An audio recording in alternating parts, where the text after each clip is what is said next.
की कथा सुनाने जा रही हूँ। ब्रह्मचारिणी की कथा। नमस्कार दोस्तों, नवरात्रि के पावन अवसर पर हम सभी माँ दुर्गा के 9 रूपों की पूजा करते हैं।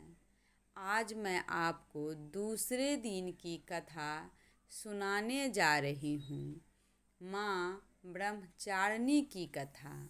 दोस्तों, यह सिर्फ एक कहानी नहीं है, यह हमें सिखाती है कि अगर हमारे मन में सच्चा विश्वास, धैर्य और मेहनत हो तो हम जीवन की सबसे कठिन मंजिल भी हासिल कर सकते हैं। तो आइए पूरे मन से सुनते हैं माँ ब्रह्मचारिणी की यह पवित्र और प्रेरणादायक कथा।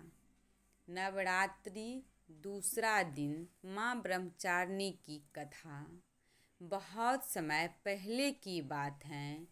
हिमालय की ऊंची ऊंची पर्वतों के बीच एक सुंदर और शांत राज्य था। उस राज्य के राजा थे हिमवान और उनकी रानी थी मैना।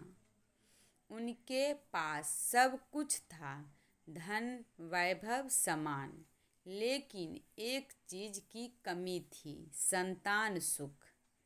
रानी मैना हर दिन भगवान से प्रार्थना करती, हे प्रभु, हमें एक संतान का सुख दीजिए।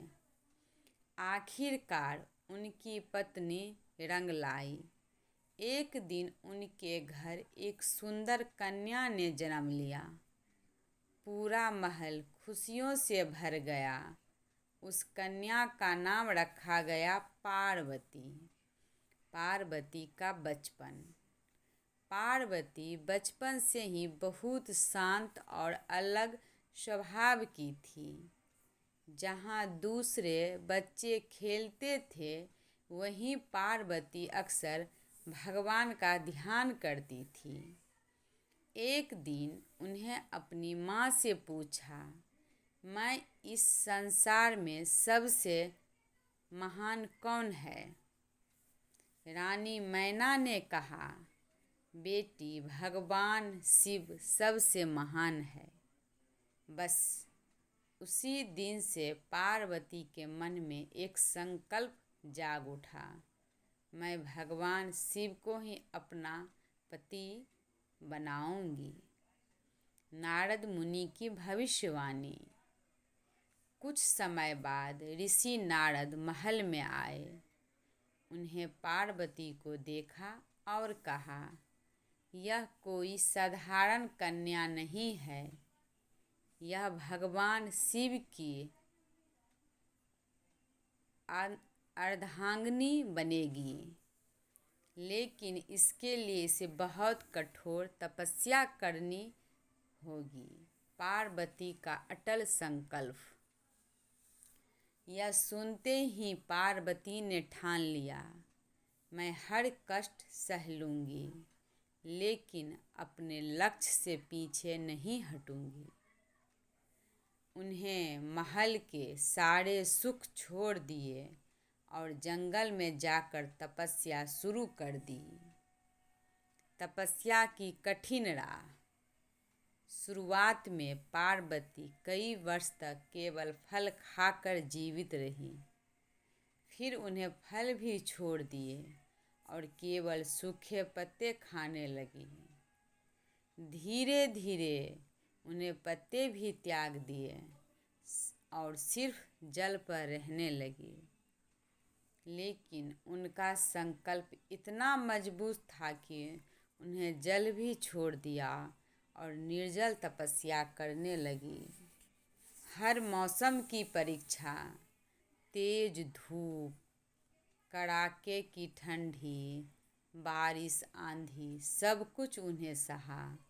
लेकिन उनके मन में सिर्फ एक ही नाम था, शिव शिव शिव शिव। उनकी तपस्या दिन प्रतिदिन और कठोर होती गई। माता पिता का दर्द।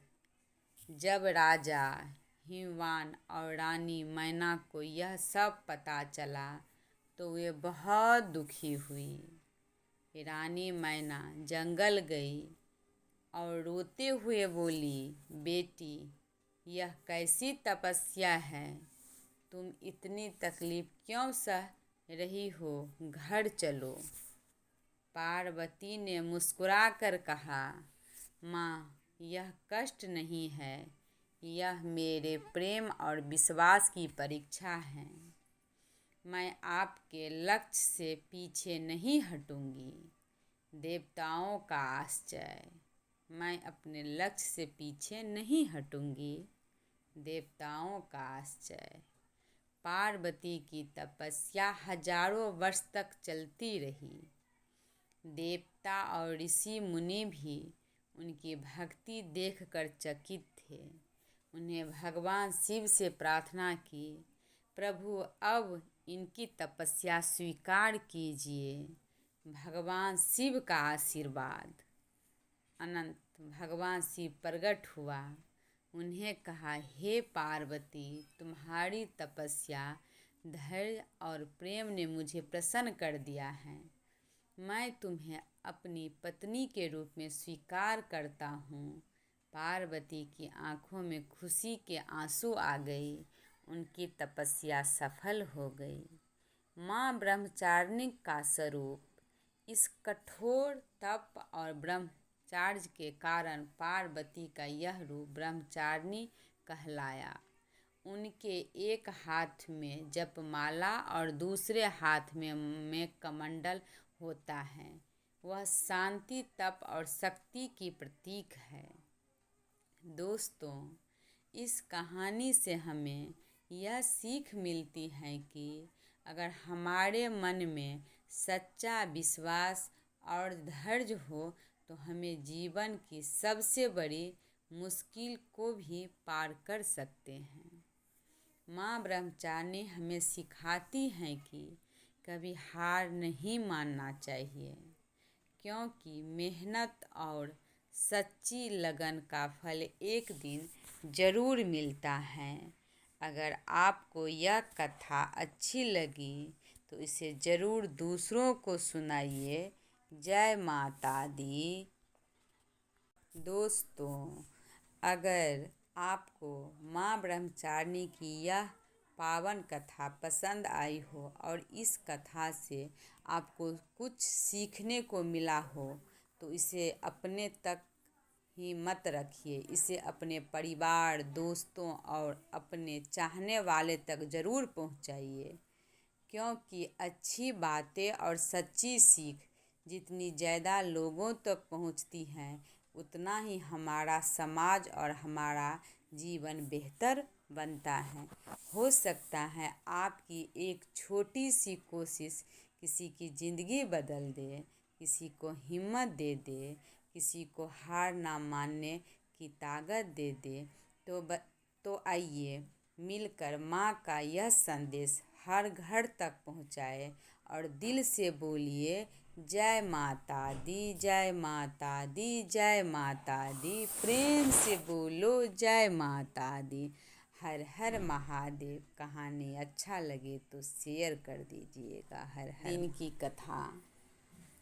जय माता दी। नवरात्रि के पावन तीसरे दिन हम सभी माँ चंद्रघंटा की पूजा करते हैं। माँ का यह स्वरूप हमें साहस, शांति और शक्ति प्रदान करता है। आइए सुनते हैं माँ चंद्रघंटा की पावन कथा। माँ चंद्रघंटा की कथा प्राचीन समय की बात है, जब असुरों का अत्याचार बहुत बढ़ गया था। देवता और मनुष्य दोनों ही बहुत परेशान हो चुके थे। तब सभी देवताओं ने माँ दुर्गा से प्रार्थना की कि वे इस संकट से मुक्ति दिलाइए। माँ दुर्गा ने अपने तीसरे रूप माँ चंद्रघंटा को धारण किया। उनके मस्तक पर चंद्रघंटा की आकृति घंटी के समान दिखती थी। इसलिए उनका नाम चंद्रघंटा पड़ा। माँ का यह स्वरूप अत्यंत तेजस्वी और वीर था। वे सिंह पर सवार रहती थी और उनके 10 हाथों में विभिन्न अस्त्र शस्त्र थे।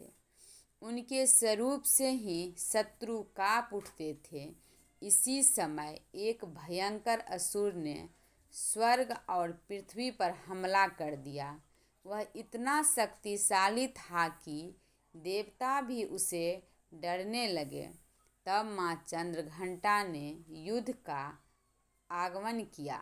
जब युद्ध शुरू हुआ तो माँ की घंटी की ध्वनि से पूरा ब्रह्मांड गूंज उठा।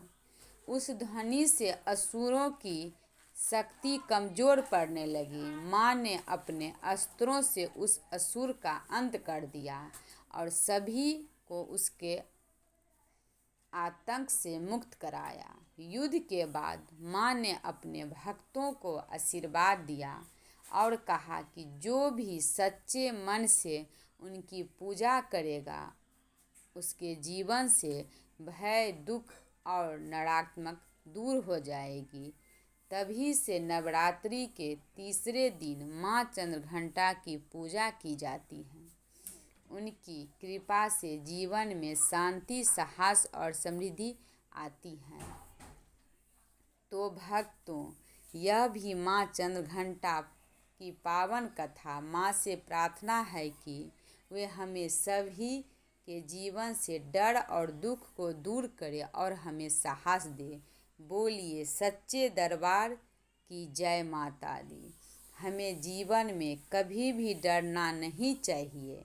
परिस्थितियों कितनी भी कठिन क्यों ना हो, सच्चे मन और विश्वास से की गई भक्ति हमेशा फल देती है।